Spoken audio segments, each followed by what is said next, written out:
Gubernur Kalimantan Selatan didampingi Wali Kota Banjarmasin Wan Forkopimda Provinsi Kalimantan Selatan meresmikan Kampung Tangguh Banua di kawasan Batu Benawa, Teluk Dalam, Banjarmasin Tengah.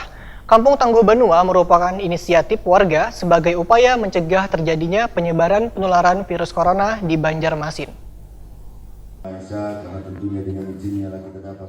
Gubernur Kalimantan Selatan Saberi Nur didampingi Wali Kota Banjarmasin Ibnu Sina, Wan Forkopimda Provinsi Kalimantan Selatan meresmikan Kampung Tangguh Banua di kawasan Batu Benawa, Kelurahan Teluk Dalam, Banjarmasin Tengah, Baisukan Rabu 17 Juni 2020. Kampung Tangguh Banua merupakan inisiatif warga sebagai upaya guna mencegah terjadinya penyebaran penularan virus corona di Banjarmasin. Wali Kota Banjarmasin Ibnu Sina, Wahitakoni Prima TV menyatakan berdirinya Kampung Tangguh Banua harus memenuhi 4 syarat utama, yaitu terus memenuhi ketahanan kesehatan, tenaga kesehatan yang selalu tersedia dan selalu siaga dalam hal apapun bila terjadi sesuatu di kampung tersebut. Menurut Ibnu Sina, warga yang sadar akan keberadaan Kampung Tangguh Banua tentunya akan membujuk orang baru yang masuk ke wilayahnya untuk memeriksakan kesehatannya terlebih dahulu ke petugas medis atau puskesmas. Selain itu, politisi PKS ini pun menegaskan warga yang berada di dalam lingkup Kampung Tangguh harus memiliki ketahanan pangan secara bersama-sama dan ketahanan dalam menjalankan keamanan. Sehingga posko pengawasan yang didirikan secara mandiri oleh warga menjadi sangat berperan dalam menjaga keamanan lingkungannya. Warga Kampung Tangguh Banua, ujar Ibnu Sina, harus senantiasa mempunyai pola pikir nang inovatif, nang kayak senam dan olahraga bersama dengan protokol kesehatan virus corona.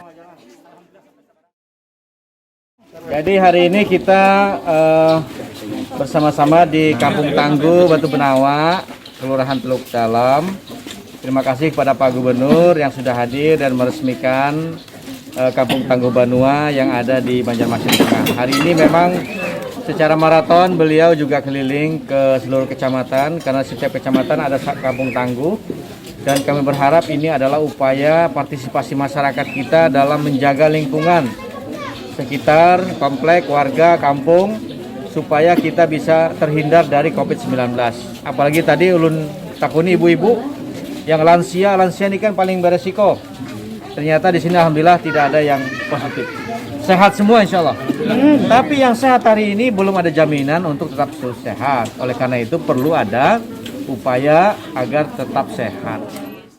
Ibnu Sina berharap pembentukan Kampung Tangguh dapat turut berperan aktif dalam pencegahan penularan virus corona di Kota Seribu Sungai ini.